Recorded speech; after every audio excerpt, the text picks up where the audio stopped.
Filipenses capítulo 1, versículos del 12 al 18. Quiero que sepáis, hermanos, que las cosas que me han sucedido han redundado más bien para el progreso del Evangelio, de tal manera que mis prisiones se han hecho patentes en Cristo en todo el pretorio y a todos los demás. Y la mayoría de los hermanos, cobrando ánimo en el Señor con mis prisiones, se atreven mucho más a hablar la palabra sin temor. Algunos a la verdad predican a Cristo por envidia y contienda, pero otros de buena voluntad. Los unos anuncian a Cristo por contención, no sinceramente, pensando añadir aflicción a mis prisiones, pero los otros por amor, sabiendo que estoy puesto para la defensa del Evangelio. ¿Qué pues? Que no obstante, de todas maneras, o por pretexto o por verdad, Cristo es anunciado, y en esto me gozo y me gozaré aún. El pasaje de hoy coloca delante de nosotros el tema de las motivaciones, el tema de la causa o razón en el corazón por la que hacemos lo que hacemos.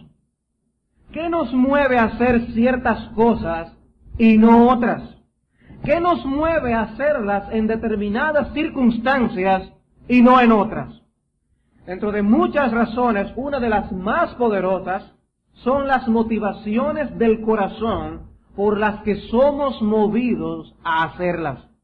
Todos nosotros hemos coincidido en esta tarde en que hemos venido a adorar a Dios, pero no necesariamente todos hemos venido con la misma motivación. La realidad es que podemos ser movidos por razones y por preocupaciones distintas. Puede que haya algunos que estén aquí simplemente movidos o motivados por el hecho de que no quieren tener problemas con sus padres, los cuales quieren que estén aquí.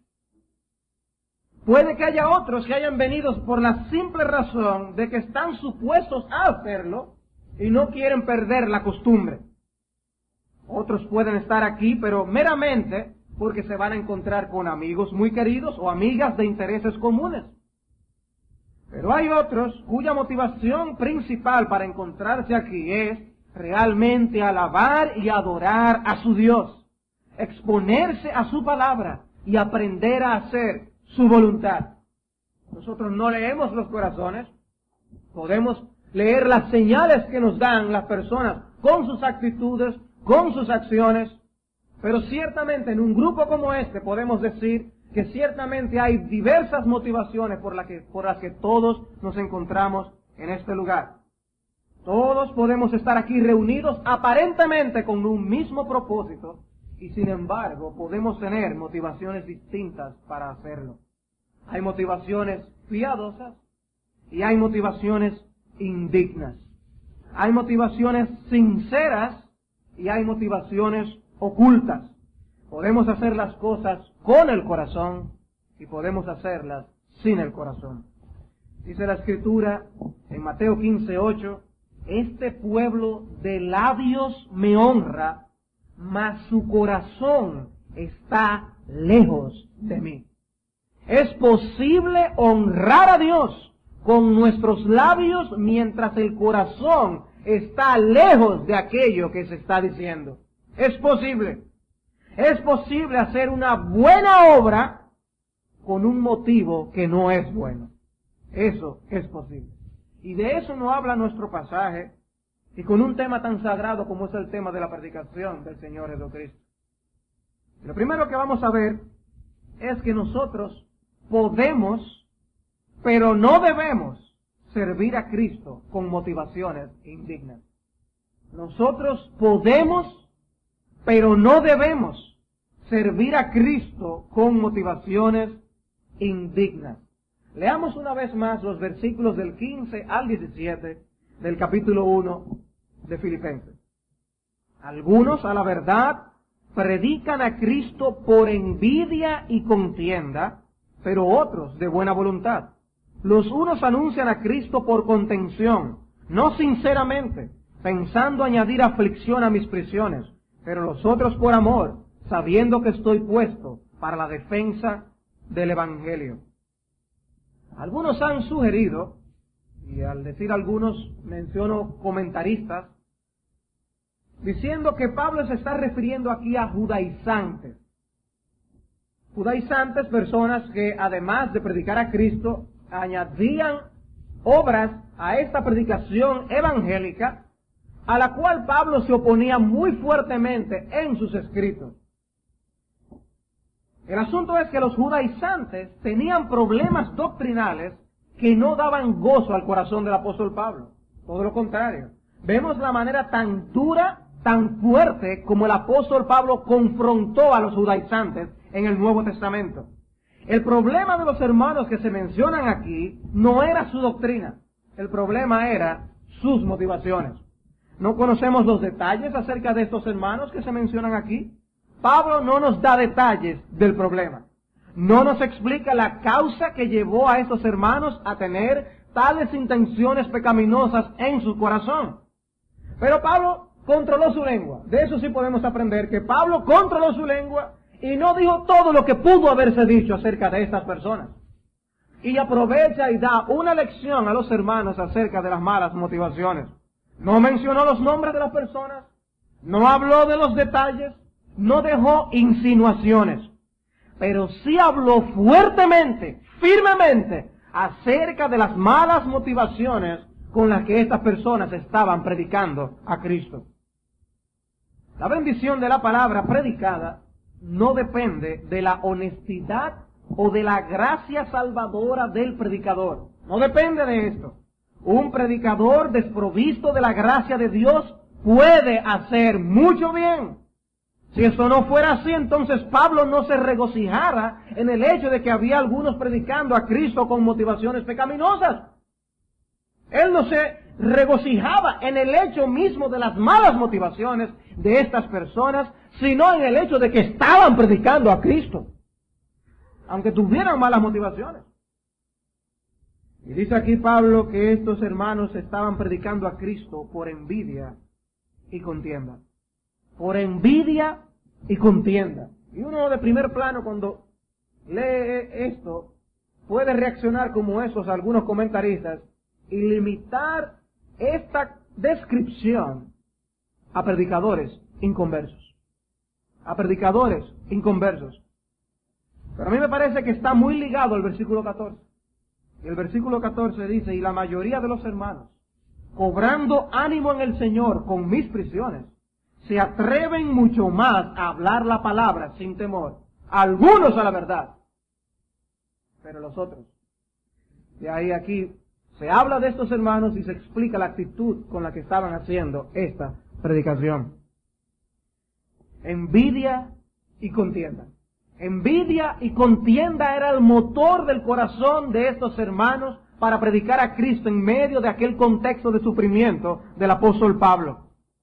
Ese espíritu contencioso que surge en intrigas y en partidismos había arropado el corazón de estos hermanos. Posiblemente estos hermanos sintieron envidia de la superioridad en dones que tenía el apóstol, de la posición de más influencia en la que él se encontraba. Se sentían que estaban trabajando detrás del escenario y que Pablo se estaba llevando toda la gloria. Toda Roma estaba hablando de él. Y así fueron movidos a hablar sin temor de Cristo, pero para quitar la atención de Pablo y llamarla sobre sí mismo. Es vergonzoso, hermanos, pero es lo que dice este texto. Es triste reconocer esta realidad.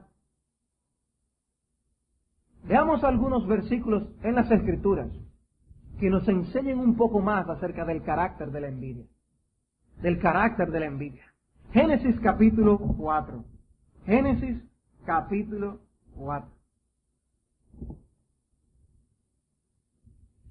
Una labor tan santa como la predicación del Evangelio de Cristo, motivado por algo tan indigno. En Génesis capítulo 4, versículos 5 al 8, dice, es el contexto cuando Caín y Abel traen su ofrenda.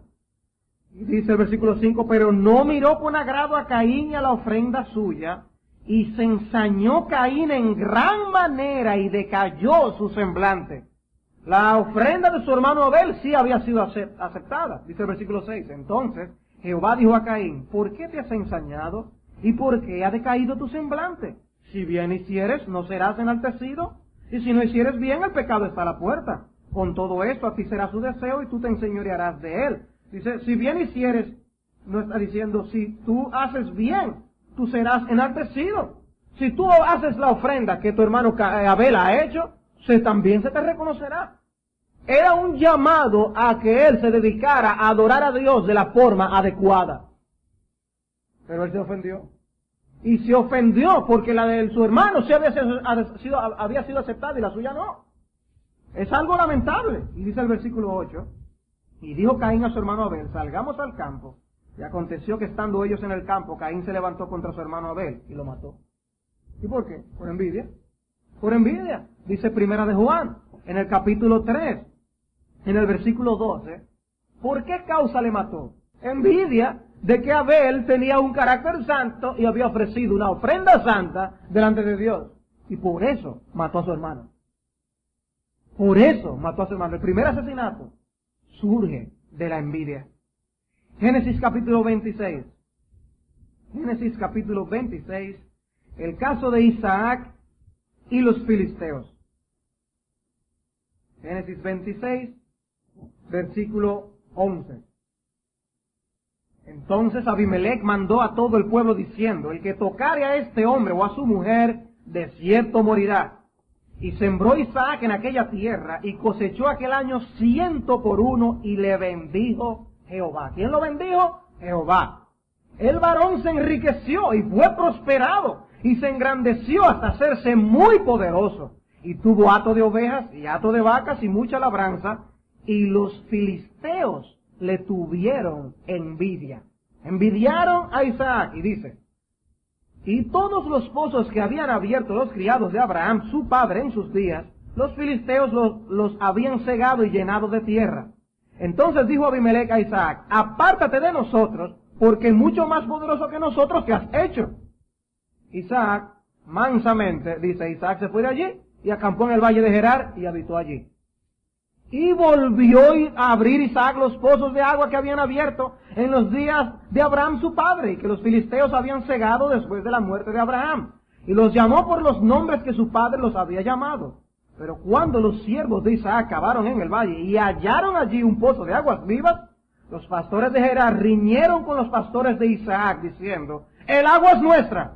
Por eso llamó el nombre del pozo Esec, porque habían altercado con él. Y aquí comenzamos a ver la relación, volvemos a enfatizar la relación entre la envidia y la contención. Entre la envidia y la contención. Caín mata a su hermano, y aquí los filisteos empiezan a tener altercados con los siervos de Isaac. Versículo 21. De nuevo la mansedumbre de Isaac. Y abrieron otro pozo. Y también riñeron sobre él. Y llamó su nombre Sidna. Y se apartó de allí y abrió otro pozo. Y no riñeron sobre él. Y llamó su nombre Rehobot y dijo, porque ahora Jehová nos ha prosperado y fructificaremos en la tierra. Pero vemos realmente la relación entre la envidia y la contienda. La envidia y la contienda están íntimamente relacionadas. En Génesis capítulo 30, versículo 1, encontramos el caso de Raquel y Lea. De Raquel y Lea. Viendo Raquel que no daba hijos a Jacob, tuvo envidia de su hermana y decía a Jacob, dame hijos o si no me muero. Ustedes conocen la historia de esa tirantez que había entre Raquel y Lea por ese problema. Pero dice aquí la Escritura, describiendo la actitud del corazón de Raquel, que tuvo envidia de su hermana. Tuvo envidia de su hermana. Primer libro de Samuel, capítulo 18. Primer libro de Samuel, capítulo 18. El caso de Saúl y David. El caso de Saúl y David. Versículo 7. Salen a la guerra. Dice que al llegar las mujeres cantaban. Y dice, y cantaban las mujeres que danzaban y decían, Saúl hirió a sus 1000 y David a sus 10,000. Oh, pero hay una diferencia muy grande allí. A él le dan mucho más que a mí. Y dice el versículo 8, y se enojó Saúl en gran manera y le desagradó este dicho y dijo, a David dieron 10,000 y a mí 1,000, no le falta más que el reino. Y desde aquel día Saúl no miró con buenos ojos a David. No miró con buenos ojos a David. Y esta envidia, esta actitud llenó ahora el corazón de Saúl de tal manera que el trato de Saúl para con David de aquí en adelante fue un trato marcado por esta envidia y que le llevaba a ocultar malas intenciones hacia David. Hacia David, y lo notamos inmediatamente en el pasaje, versículo 10. Aconteció al otro día que un espíritu malo de parte de Dios tomó a Saúl y él desvariaba en medio de la casa. David tocaba con su mano como los otros días y tenía Saúl la lanza en la mano. Y arrojó Saúl la lanza diciendo, enclavaré a David a la pared. Pero David lo evadió 2 veces. Mas Saúl estaba temeroso de David, por cuanto Jehová estaba con él y se había apartado de Saúl. Por lo cual Saúl lo alejó de sí y le hizo jefe de 1000 y salía y entraba delante del pueblo. Ahora vean, le hizo jefe de 1000. Cualquiera diría, lo está honrando. Pero era con una motivación oculta detrás. Era para dejarlo de sí. Después dice el versículo 14. Y David se conducía prudentemente en todos sus asuntos y Jehová estaba con él. Y viendo Saúl que se portaba tan prudentemente, tenía temor de él. Mas todo Israel y Judá amaba a David porque él salía y entraba delante de ellos. Entonces dijo Saúl a David, y aquí entran esas malas motivaciones otra vez. He aquí, yo te daré Merab, mi hija mayor, por mujer, con tal que me seas hombre valiente y pelees las batallas de Jehová. Mas Saúl decía, no será mi mano contra él, sino que será contra él la mano de los filisteos.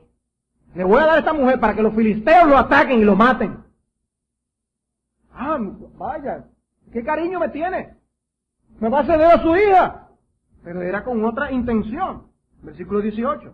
Pero David respondió a Saúl, ¿quién soy yo? ¿O qué es mi vida o la familia de mi padre en Israel para que yo sea yerno del rey? David lo vio como un enorme privilegio, pero la intención de Saúl era otra. Y llegado el tiempo en que Merab, hija de Saúl, se había de dar a David, fue dada por mujer a Adriel Meolatita. Pero Mical, la otra hija de Saúl, amaba a David, y fue dicho a Saúl, y le pareció bien a sus ojos.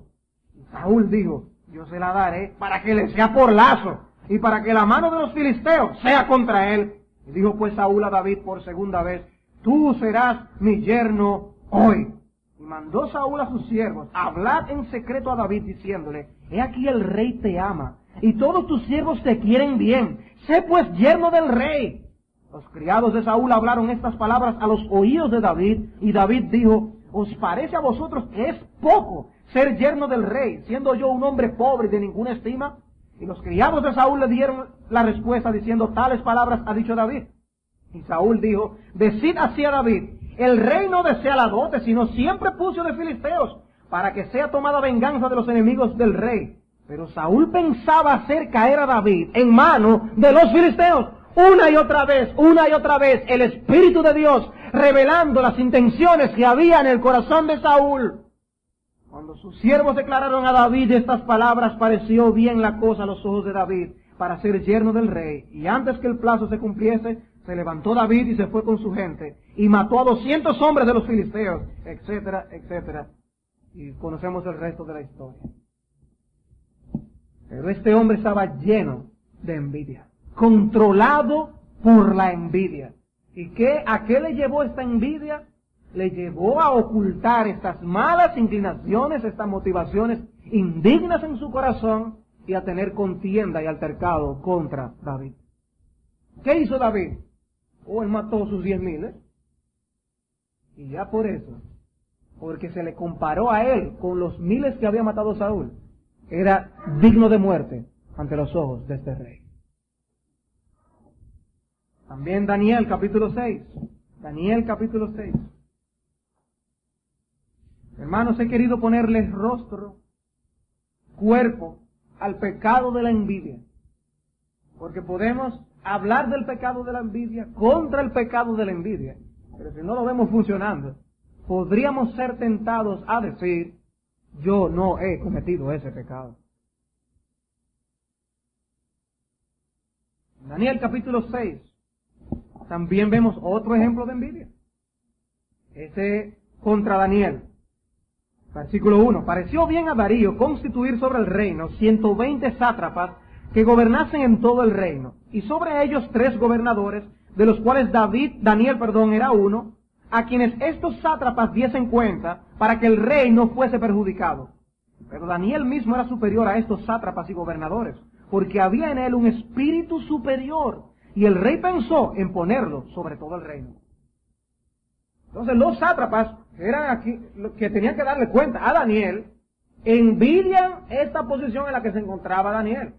Daniel está siendo visto con muy buenos ojos por el rey. Él quiere ponerlo en un lugar aún de mayor preeminencia. Y ellos dicen, nosotros tenemos que hacer algo. Esto no puede ser. Versículo 4. Entonces los gobernadores y sátrapas buscaban ocasión para acusar a Daniel en lo relacionado al reino, mas no podían hallar ocasión alguna o falta, porque él era fiel y ningún vicio ni falta fue hallado en él. Entonces dijeron aquellos hombres, no hallaremos contra este Daniel ocasión alguna para acusarle, si no la hallamos contra él en relación con la ley de su Dios. Y entonces, ¿de qué se llenó su corazón? De motivaciones indignas. De motivaciones indignas. Sigan leyendo el relato. Entonces estos gobernadores y sátrapas se juntaron delante del rey y le dijeron así, Rey Darío para siempre vive. ¡Qué palabras tan pomposas! Todos los gobernadores del reino, magistrados, sátrapas, príncipes y capitanes, han acordado por consejo que promulgues un edicto real y lo confirmes, que cualquiera que en el espacio de 30 días demande petición de cualquier dios u hombre fuera de ti, oh rey, sea echado en el foso de los leones. Nosotros estamos preocupados para que tu figura sea exaltada delante de todo el pueblo. Nosotros somos muy patriotas, te damos todo el apoyo y hemos estado pensando que tú mereces que las personas vengan a ti a hacerte peticiones y no que hayan otros dioses a que las personas vayan a recurrir. Ocultando motivaciones indignas. Lo sellan todavía más su plan con el versículo 8. Ahora, oh rey, confirma el edicto y fírmalo, para que no pueda ser revocado conforme a la ley de Media y de Persia, la cual no puede ser abrogada. Firmó el rey, inmediatamente ellos van, acusan a Daniel y le dicen, ahora no te eches para atrás, tú firmaste el asunto. Y revelaron qué era lo que había en su corazón, que ellos no estaban preocupados nada por el rey. Y el rey entiende esto y procura que a Daniel no le pase nada. Y va temprano a chequear si le había pasado algo a Daniel cuando le echan al foso de los leones. Y estos hombres son los que terminan en aquel foso comido por los leones. Pero una vez más, cuando la envidia está en operación, se producen motivaciones indignas, el resultado es contención, un ánimo contencioso del envidioso contra aquel que está siendo envidiado. ¿No fue eso lo que pasó con nuestro Señor? Las mismas autoridades reconocieron que Él fue entregado por causa de la envidia, según dice Mateo, capítulo 27, versículo 18. Cristo fue entregado por envidia. Y los hombres se dieron cuenta. Lo que le tienen es envidia. Los judíos también atacaron a nuestros apóstoles. En Hechos capítulo 5, versículo 17. Hechos 5, 17. Entonces levantándose el sumo sacerdote y todos los que estaban con él, esto es la secta de los saduceos, se llenaron de celos y echaron mano a los apóstoles y los pusieron en la cárcel pública. De esta manera operan los celos, de esta manera opera la envidia. Y capítulo 13, versículo 45.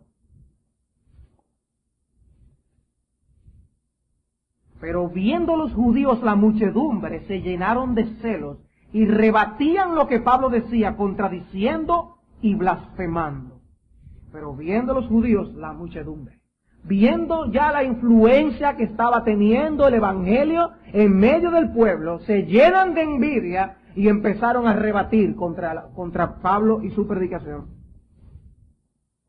La envidia y la contienda van juntos. La envidia y la contienda van juntos. no podemos albergar el pecado de la envidia en el corazón sin que a la misma vez no se produzca animosidad en contra de la persona envidiada. Hermanos, esto no es un pecado que podemos simplemente pasar por alto, es algo que está en mi corazón, nadie lo ve, esto no va a afectar en nada la relación mía con las personas. No es cierto. Vez tras vez, cuando vemos la envidia personificada en las Escrituras, vemos un pecado que trae consecuencias serias y funestas. Y Pablo lo entendía bien. Y en las Escrituras, y aún además de Pablo, por otros escritores, aparecen lado a lado envidia y contención en varios pasajes de las Escrituras. Romanos 1:29.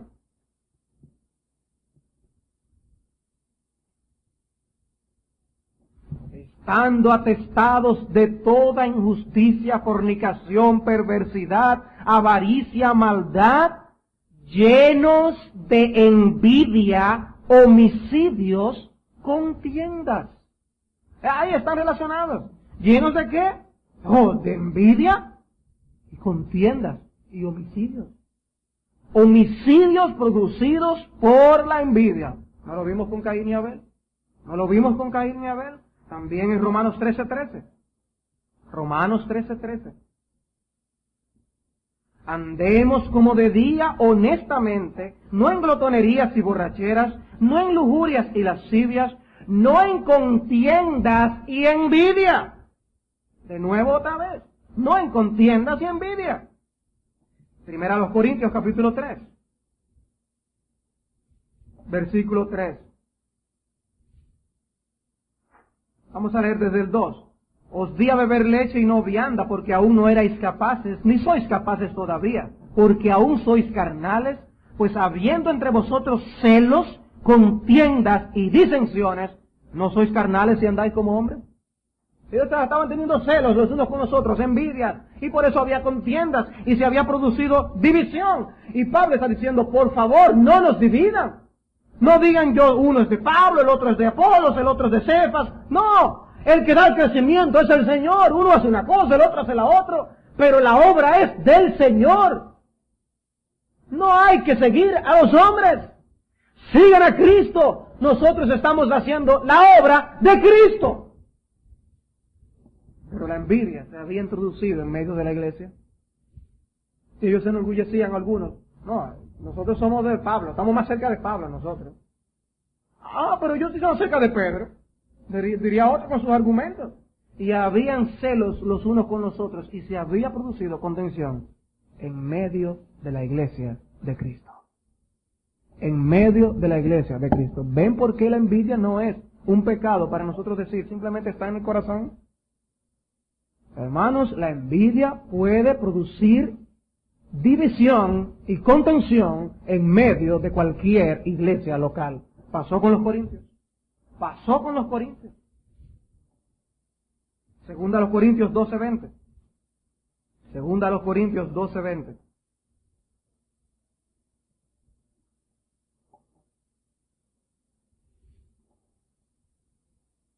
Pues me temo que cuando llegue no os halle tales como quiero, y yo sea hallado de vosotros cual no queréis.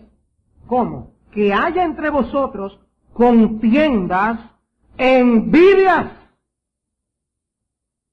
Yo tengo el temor, dice Pablo, que cuando yo vaya donde ustedes los encuentre con contiendas y con envidias dentro. Tengo ese temor. Y eso era cuando los apóstoles estaban vivos. Gálatas capítulo 5. Gálatas capítulo 5, versículo 19. Y manifiestas son las obras de la carne, que son adulterio, fornicación, inmundicia, lascivia, idolatría, hechicerías, enemistades, pleitos, celos, iras, contiendas, disensiones, herejías, envidias, homicidios, etc. Hermanos, ¿cuáles son los frutos de la carne? Son las envidias también. Y la contención y las divisiones que se producen por causa de estas envidias. Santiago capítulo 3, versículo 14. Santiago 3:14. Pero Pero si tenéis celos amargos y contención en vuestro corazón, no os jactéis ni mintáis contra la verdad, porque esta sabiduría no es la que desciende de lo alto, sino terrenal, animal, diabólica. Porque donde hay celos y contención, allí hay perturbación y toda obra perversa. Cuando permitimos que los celos y las envidias crezcan en el corazón, se producen contiendas, allí se produce toda perturbación, toda obra perversa puede producirse. Porque la envidia viene a ser la madre de esos pecados. El envidioso se siente herido por la prosperidad del otro. Su ruina o dolor le produce cierto placer. Cuando ve que la persona envidiada sufre algo, hay cierto placer. Y es lo que estaba pasando con estos predicadores. Pablo estaba preso. Dice que ellos, pensando añadir aflicción a mis prisiones, estaban predicando a Cristo.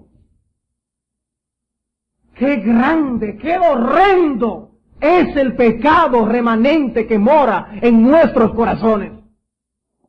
¿Cuántas motivaciones indignas pueden arropar nuestro corazón y hacer las cosas correctas con las motivaciones incorrectas? Ciertamente uno ve el poder del pecado. El poder del pecado tomando a hombres que están predicando a Cristo y tratando de esa manera a los siervos de Cristo.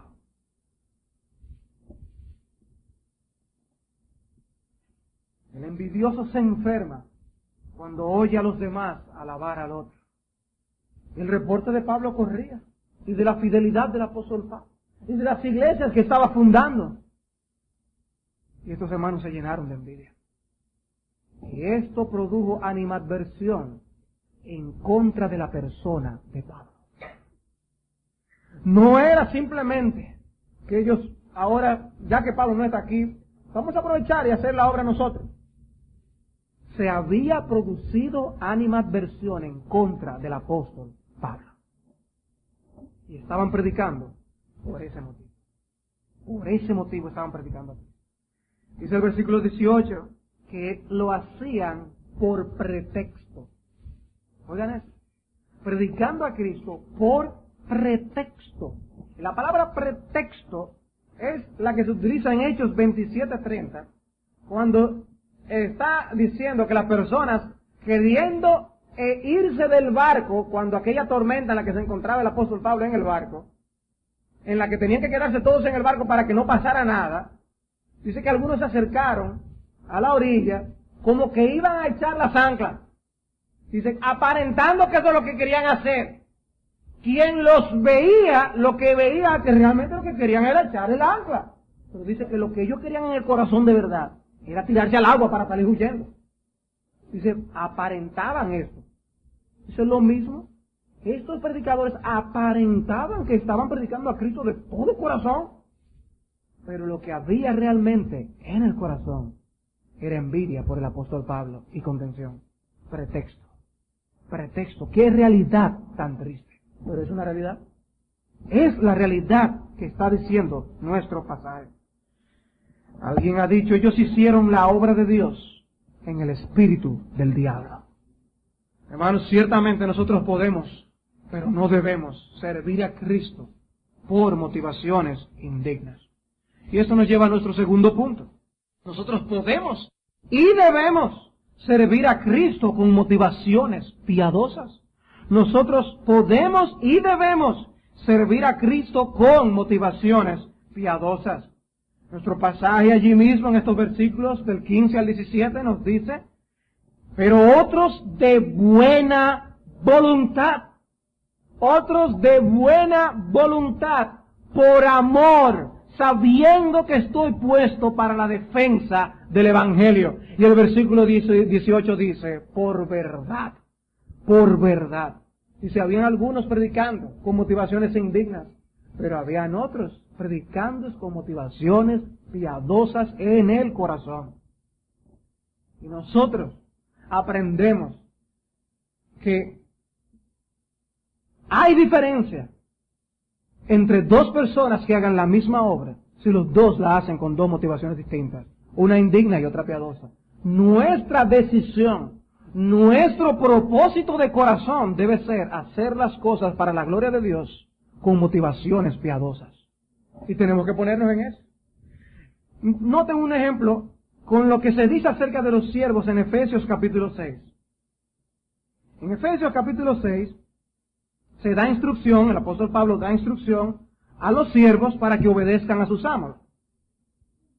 Y un amo puede darle una orden al siervo: mira, que lleves esto allí, consiga tal cosa, lo llenes, y entonces ven y tráemelo. Eso fue una orden. Ahora el siervo puede tomar esa orden y de buena voluntad ir, tomar eso que se le pidió, hacerlo completamente y regresar, todo muy bien. O puede hacerlo de mala gana. Puede hacerlo de mala gana. Los niños quizás recuerdan bien todas esas ocasiones cuando al verse le dado una orden, reaccionan incorrectamente. Y sí, ellos lo van a hacer, pero como que lo hacen de mala gana. Entonces los padres se dan cuenta y le dicen: mira, y esa cara, y fue un chuipi que yo oí. Esas son frases que uno recuerda en los oídos. Entonces trabajan con el corazón, porque el asunto no es nada más que lo hagan, sino que lo hagan con la actitud correcta. Pues el Señor hace eso mismo en su palabra. Y el apóstol Pablo le escribe a los siervos y les dice en el versículo 5: siervos, obedeced a vuestros amos terrenales con temor y temblor, con sencillez de vuestro corazón como a Cristo, no sirviendo al ojo como los que quieren agradar a los hombres, sino como siervos de Cristo, de corazón, haciendo la voluntad de Dios. Noten el énfasis, noten el énfasis. Dice en el versículo 5: con sencillez de vuestro corazón, con una sola motivación en mente. No con una motivación oculta, con una motivación genuina y piadosa en el corazón. Dice, ¿cómo? Oh, como a Cristo. ¿Y cómo debemos servir a Cristo? ¿Cómo debemos servir a Cristo? No sirviendo al ojo. No es simplemente porque nos estén viendo, sino como los que quieren agradar a los hombres, porque me van a ver. No, solamente sirviendo a Dios, el que está en los cielos, el que me ha dado la orden, como siervos de Cristo, de corazón, haciendo la voluntad de Dios. Literalmente, del alma haciendo la voluntad de Dios. En otras palabras, involucrados en eso que estamos haciendo, porque queremos que se haga bien, queremos que se haga completo y con una actitud correcta. Pues hermanos, eso se aplica a nosotros también, en nuestro servicio a Cristo, en cualquier esfera donde nos estemos desenvolviendo. Debemos servir a Cristo con una motivación piadosa, ante la realidad de que es muy posible hacerlo con una motivación indigna. Es muy posible hacerlo con una motivación indigna. Es un asunto de servir con sencillez de corazón. Por eso decía el apóstol Pablo a los Corintios: nuestra gloria es esta, el testimonio de nuestra conciencia, que con sencillez y sinceridad de Dios, no con sabiduría humana, sino con la gracia de Dios, nos hemos conducido en el mundo y mucho más con vosotros. Segundo a los Corintios 1:2. Yo pongo delante de ustedes la sinceridad con la que hemos hecho todo el trabajo. En nuestra misma epístola de los Filipenses se nos presenta el gran ejemplo de Timoteo, que después estudiaremos en el capítulo 2. En Filipenses capítulo 2, versículos 20 y 21, se nos presenta el ejemplo de Timoteo, y lo presenta con estas palabras: yo espero enviarle a Timoteo pronto, le dice Pablo a los filipenses, y les dice: pues a ninguno tengo del mismo ánimo, y que tan sinceramente se interese por vosotros, porque todos buscan lo suyo propio, no lo que es de Cristo Jesús. Hermanos, leer este versículo es una bofetada directa al corazón. Directa al corazón. ¿Cuántos siervos trabajaban con el apóstol Pablo? Sin embargo, él dice: a ninguno tengo del mismo ánimo y que se interese tan sinceramente por vosotros. Todos buscan lo suyo propio. una bofetada al corazón. ¿Qué dirían los que oyeron estas palabras, que trabajaban junto al apóstol Pablo? Que Pablo tenía sus reservas a veces en cuanto a las motivaciones. Pablo tenía sus reservas de por qué lo hacían, de por qué hacían lo que hacían. Y cuando uno lee esto, uno dice, oh Señor, cuántas motivaciones indignas hemos abrigado en nuestros corazones. Todos buscan lo suyo propio, no lo que es de Cristo Jesús. Y uno se pregunta, todo lo que yo hago durante la semana, lo hago para la gloria de Dios.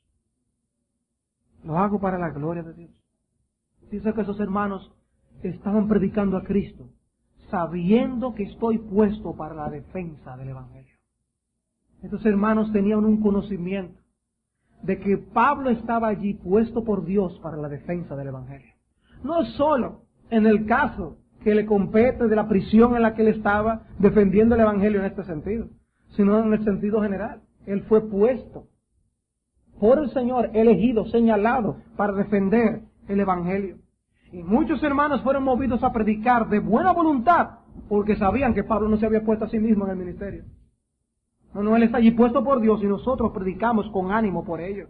Ellos sabían que no era una causa personal del apóstol Pablo. Los que estaban predicando con buenos motivos en sus corazones lo hacían no solamente por amor a la persona de Pablo, y le tenían amor, sino por amor a la obra misma de Cristo. Y si él está puesto para la defensa del Evangelio, tenemos que predicar. No solamente porque amamos a Pablo, sino al Cristo que Pablo está predicando.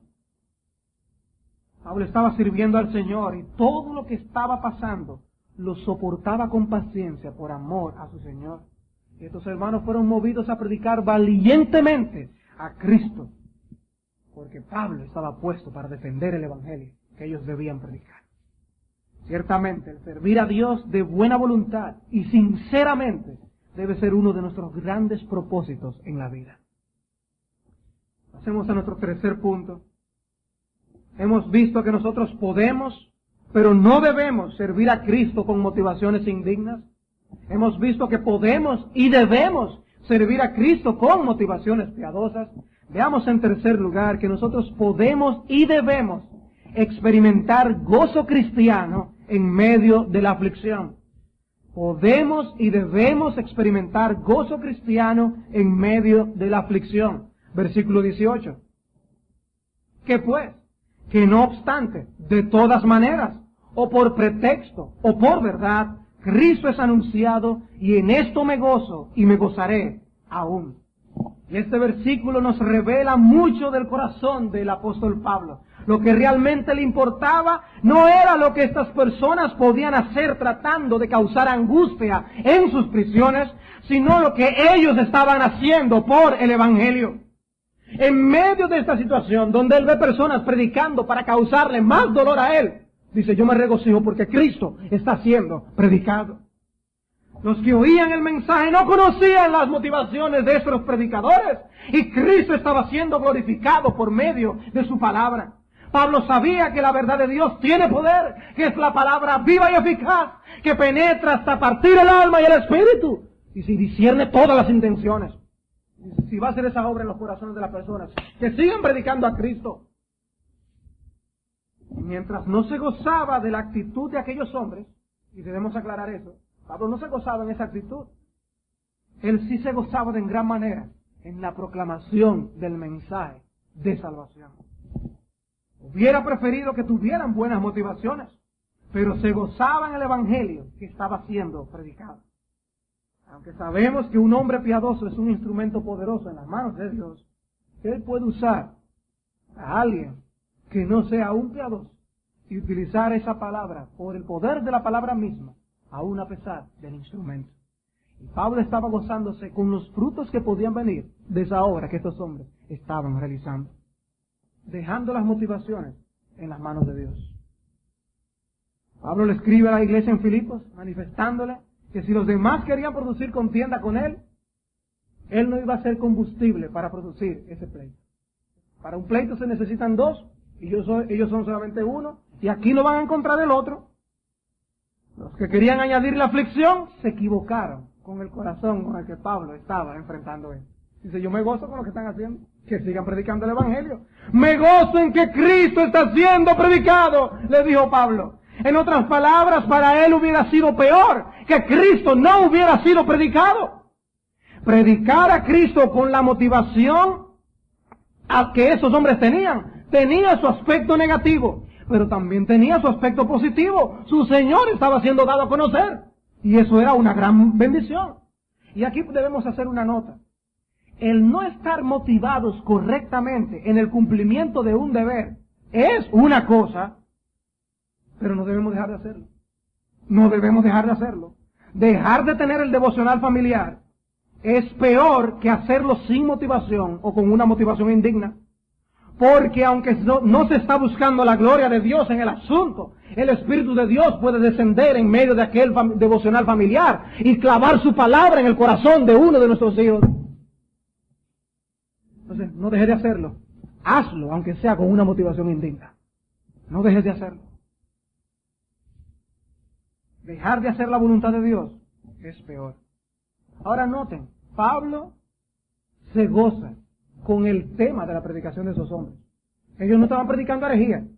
Él dice que estaban predicando a Cristo. Estaban predicando a Cristo. Y es el tema de la predicación apostólica.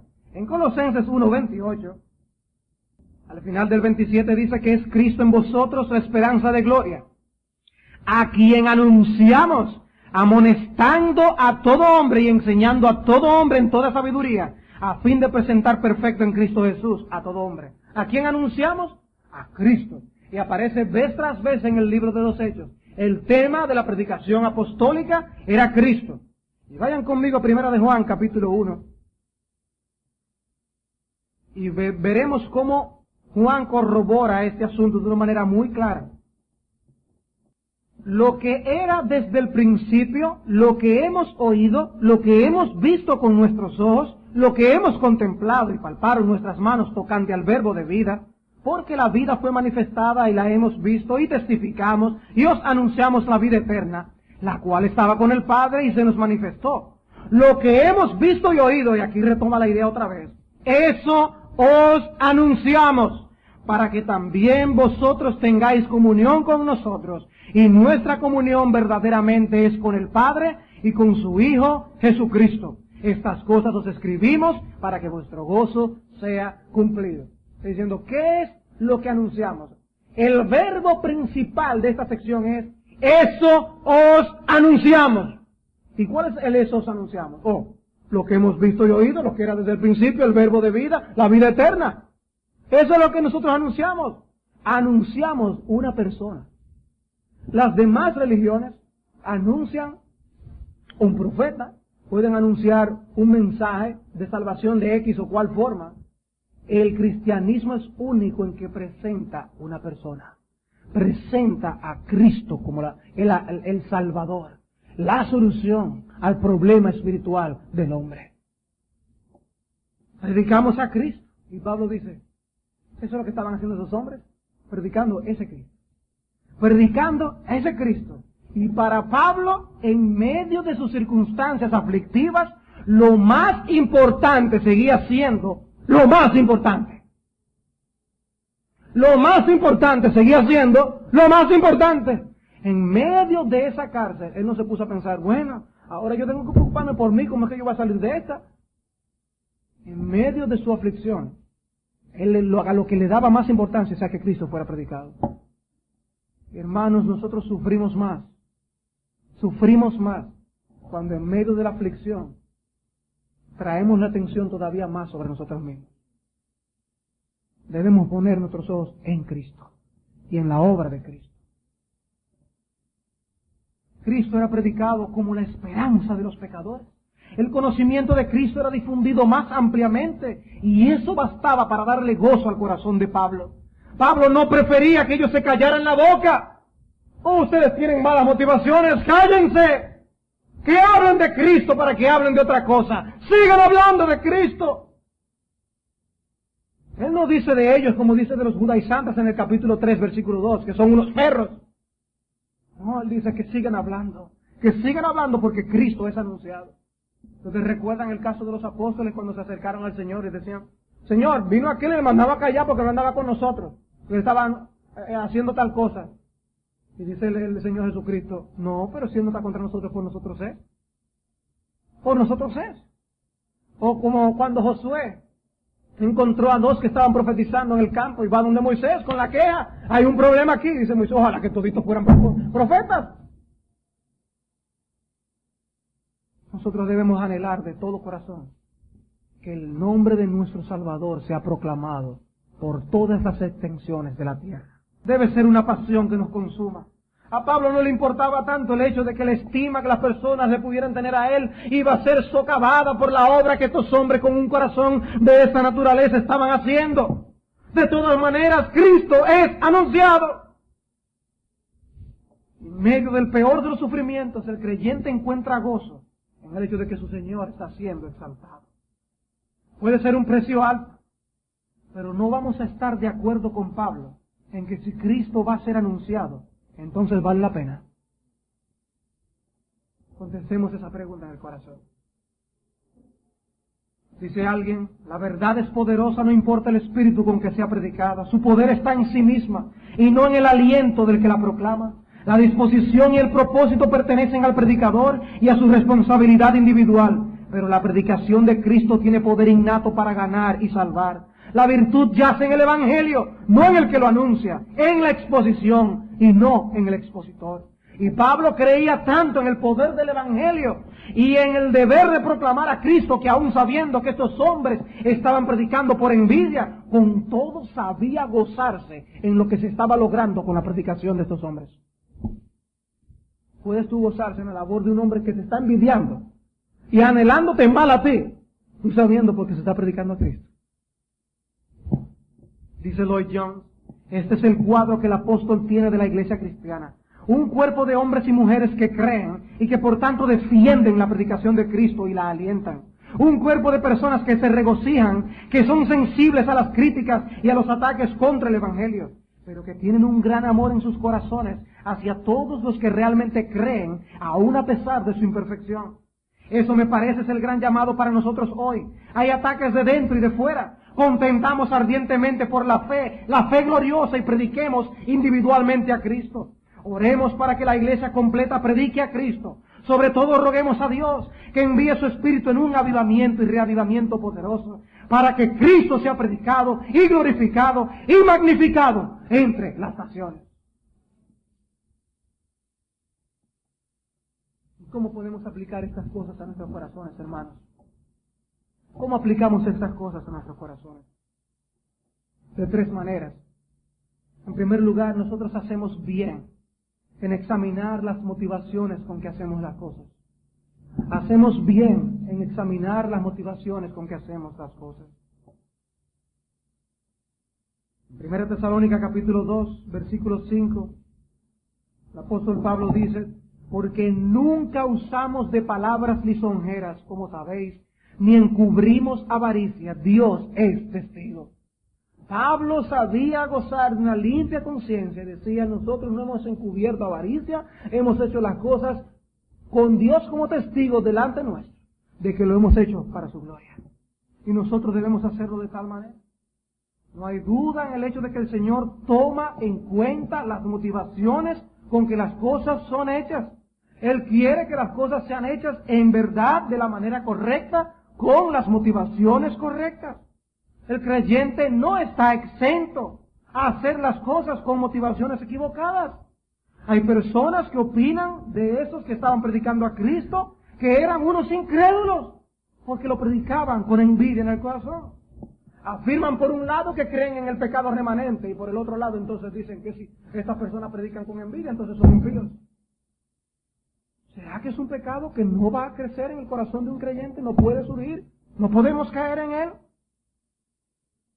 Dice un comentarista, la opinión de que estos maestros tenían que haber sido judaizantes parece haber nacido en el sentimiento de que fuera imposible que maestros cristianos hubieran obrado en oposición a Pablo.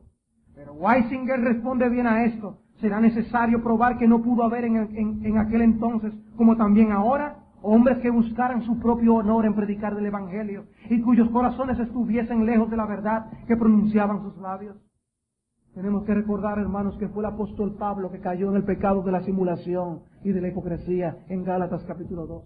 Y cuando Pablo encontró a Pedro actuando con simulación en Gálatas capítulo 2, dijo que era digno de ser reprendido, porque hacía una cosa delante de un grupo y otra delante de otros. No podemos entonces nosotros caer en este pecado. No podemos nosotros ser presas del pecado, de la envidia y guardar malas motivaciones en el corazón. Es nada más y nada menos que Calvino, que comentando de este pasaje dijo, Pablo no dice nada aquí que yo mismo no haya experimentado. Hacer las cosas con malas motivaciones corrompe la unidad de la iglesia. Debemos cuidarnos. No solo se produce división y distanciamiento entre los miembros de una iglesia local, sino que también se producen distanciamientos entre iglesias hermanas. Cuando el pecado de la envidia y el espíritu contencioso no son mortificados, eso lleva a individuos, a iglesias, a servir a Cristo con simulación, no sinceramente, impulsados con motivaciones indignas. Y hacen la obra, pero indignamente, pensando añadir aflicción a otros contra quienes tienen amargura en el corazón. Esa es la realidad que presenta este pasaje. Y no debe ser así. Se supone que somos soldados del mismo ejército. No debe haber rivalidades, debemos amar y servir al Señor, amar y servir a los demás siervos del Señor. Pero si damos lugar a la envidia y el resentimiento en el corazón, nuestras arterias espirituales se bloquean y mientras estamos supuestamente sirviendo a Dios, estamos al mismo tiempo utilizando ese servicio para causar dolor a los hijos de Dios.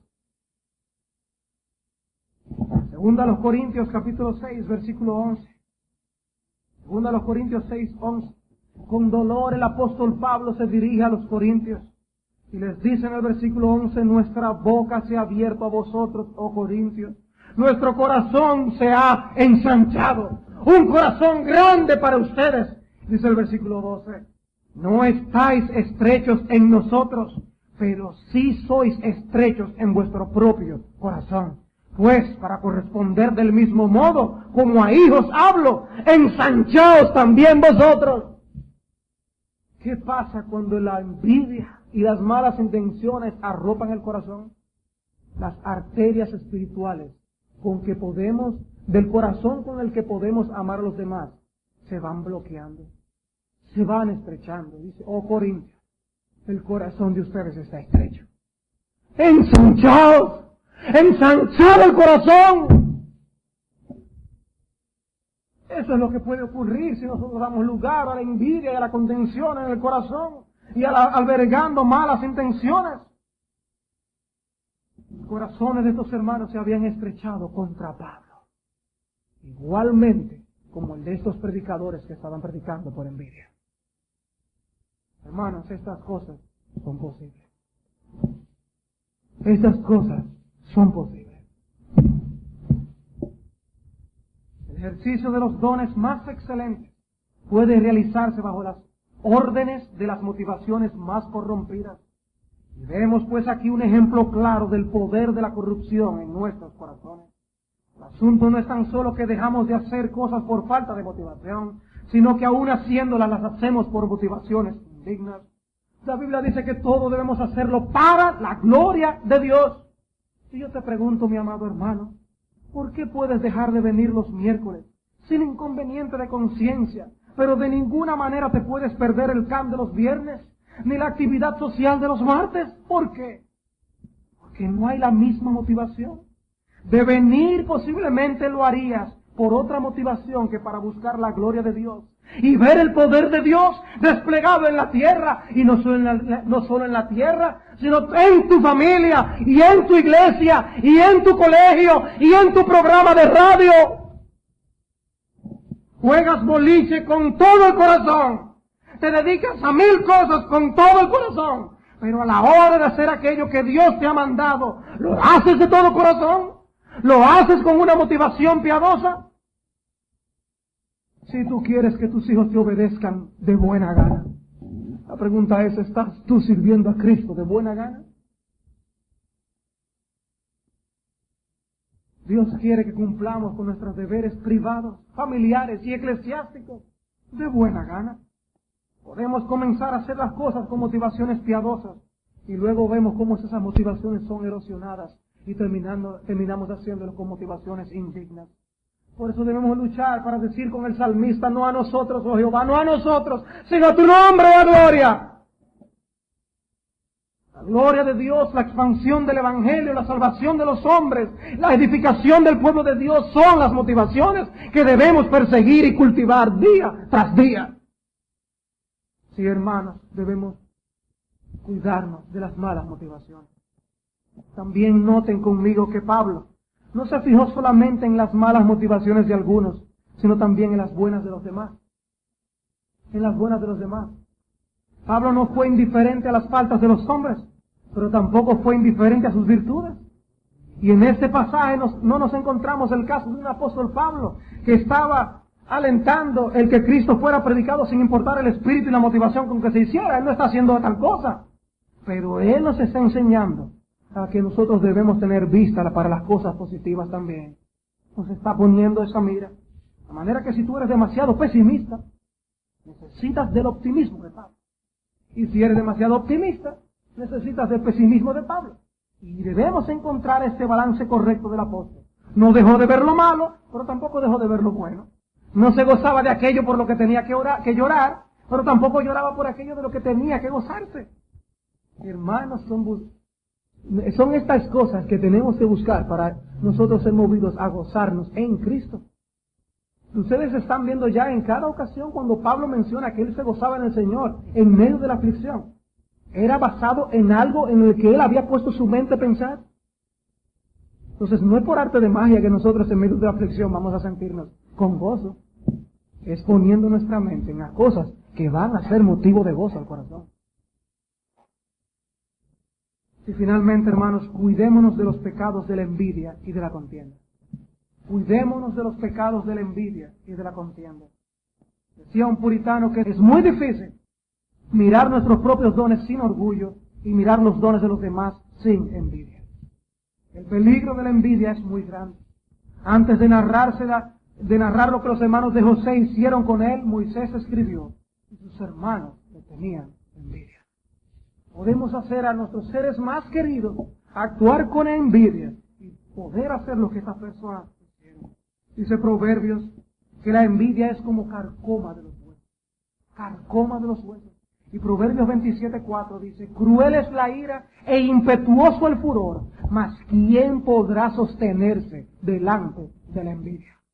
Porque la ira surge cuando hay una ofensa, pero la envidia surge hasta por las cosas buenas que vemos en los demás. Hasta por cosas buenas espirituales. Dice Eclesiastés 4:4, que son las excelencias de los hombres las que nos mueven a la envidia. Las excelencias de los hombres. No nos hagamos vanagloriosos, irritándonos unos a otros, envidiándonos unos a otros. Cuando nos veamos impedidos de llevar a cabo cierta labor, a favor de una causa piadosa, y veamos a otros que tienen éxito en esa labor, debemos regocijarnos por cuanto las cosas fueron hechas para la gloria de Dios. Y la prosperidad de otros debe ser nuestra prosperidad. Y apropiarnos de esas cosas para honrar el nombre de nuestro Dios. Hermanos, tenemos cosas como iglesia a las cuales prestar atención. En este ejemplo del apóstol Pablo. Cuidarnos de ser creyentes que actuemos con buenas motivaciones. Venir a ser creyentes que hacemos todas las cosas que los creyentes hacen, pero no solamente externamente, sino de corazón, como para el Señor.